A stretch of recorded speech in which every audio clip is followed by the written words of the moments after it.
अस्सलाम वालेकुम। अगर मैं आपसे कहूं कि बेफिक्र रहने से फ़हम व फ़रासत में इजाफा होता है, ज़हनी सलाहियत में निखार पैदा होता है, तबीयत में तरोताज़गी पैदा होती है, तो ये बात सुनने में आपको बड़ी अजीब लगेगी, लेकिन हकीकत में ऐसा ही। जब हम खामखा परेशान रहते हैं, अपने जहन पर बोझ बनाए रखते हैं, तरह तरह के तफक्कुरात को अपने ऊपर मुसल्लत कर लेते हैं, तशवीश में और अंदेशों में घिरे रहते हैं, तो जिस्म ऐसे केमिकल्स को खारिज करता है, ऐसे हार्मोन्स को खारिज करता है जो सारे आज़ा के अफ़ाल को बिगाड़ के रखता है। इंसान परमानेंट डिप्रेशन और एंजाइटी का शिकार हो जाता है। पिछले दिनों मैंने एक वीडियो बनाई दिमागी खुश्की के इलाज पर कि हम किस तरह उसे डायग्नोज कर सकते हैं और किस तरह उसकी मेडिकेशन कर सकते हैं। उसके बाद मुझे बहुत से मैसेजेस मौसूल हुए, बहुत सी कॉलें मौसूल हुई। लोगों ने अपने मसाइल मेरे साथ शेयर किए, जिनमें बहुत ही कॉमन सी जो शिकायत थी वो ये थी, हम खौफ का शिकार बहुत ज़्यादा रहते हैं, हम परेशानियों में घिरे रहते हैं बिला वजह, ख्वामखा, बगैर किसी वजह के, बगैर किसी स्ट्रॉन्ग रीजन के हम परेशान रहते हैं। मैं आपको रसूलुल्लाह सल्लल्लाहु अलैहि वसल्लम का एक फरमान सुनाता हूँ जो आपको काफ़ी फ़ायदा देगा, और फिर हम आगे बात चलाते हैं। रसूलुल्लाह सल्लल्लाहु अलैहि वसल्लम ने फरमाया, वालम अन्नल उम्मत लविज्तमाअत अला अन यनफऊका लम यनफऊका बिशैइन इल्ला कतबहु लक, व अन्नल उम्मत लविज्तमाअत अला अन यज़ुर्रूका लम यज़ुर्रूका बिशैइन इल्ला कतबहु लक।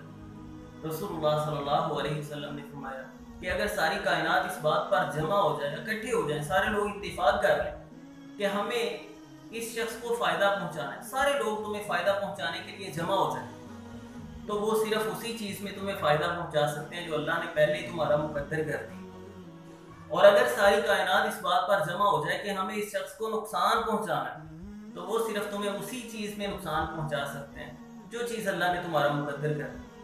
ये कितनी प्यारी और कितनी ही शानदार बात है। यानी हमें मुतमिन रहना चाहिए, हमें अपनी रिस्पॉन्सिबिलिटी के साथ हमें अपना करैक्टर प्ले करना चाहिए, अपनी जिम्मेदारियों को अदा करना चाहिए, और बाकी खामखा तरह तरह की चीज़ों को अपने जहन में जगह नहीं देनी चाहिए। अल्लाह रब्बुल इज़्ज़त भी कुरान करीम में फरमाते हैं, ला नुकल्लिफु नफ्सन इल्ला वुस्अहा। ये कानून कुदरत है। अल्लाह रब्बुल इज़्ज़त फरमाते हैं कि हम इंसान पर उतनी ही जिम्मेदारी डालते हैं, उतना ही बोझ डालते हैं जितनी वो ताकत रखता है, जितनी वो वुसअत रखता है। यानी ये अल्लाह रब्बुल इज़्ज़त का भी कानून है कि अल्लाह रब्बुल इज़्ज़त भी बेजा किसी इंसान पर बर्डन नहीं डालते। अल्लाह रब्बुल इज़्ज़त ने भी ऐसे फ़राइज़ मुकर्रर नहीं किए, ऐसी जिम्मेदारियां आयद नहीं की जिसकी इंसान ताकत नहीं रखता। तो फिर हम क्यों खामखा तरह तरह की चीज़ों को, बेजा खौफ को अपने जहन पर मुसल्लत करके अपना नुकसान करें। मैं आपको बताना चाहूँगा कि बेजा खौफ को, फिक्र को और अंदेशों को ट्रीट करने के लिए, इनसे निजात पाने के लिए हमें मेडिकेशन की ज़रूरत नहीं है, हमें खुद को समझाने की ज़रूरत है। हमें खुद को ये बात समझाने की ज़रूरत है कि हमें सिर्फ अपनी जिम्मेदारी को अदा करना, हर छोटी छोटी चीज़ की हमको परवाह नहीं करनी, फिक्र नहीं करनी। और बेफिक्री से, केयर फ्री से मेरी ये भी मुराद नहीं कि इंसान बिल्कुल अपनी रिस्पॉन्सिबिलिटीज़ को नज़रअंदाज कर दे, ऐसा नहीं है।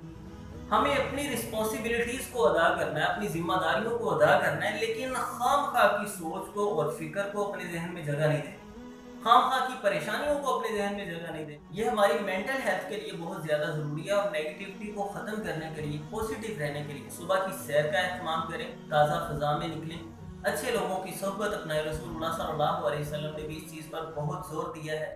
मुस्बत सोचें, अच्छी ग़िज़ा खाएं और अपने आप को दीन के साथ वाबस्ता रखें। ज़िक्र व अज़कार की कसरत करें, नमाज की पाबंदी करें। इंशाल्लाह ये चीज़ें आपको फ़ायदा देंगी, आप बेजा खौफ से बाहर आ सकें। उम्मीद करता हूँ कि ये कुछ बातें आपके लिए फ़ायदेमंद साबित हो। मिलते हैं नेक्स्ट वीडियो में। अल्लाह हाफ़िज़।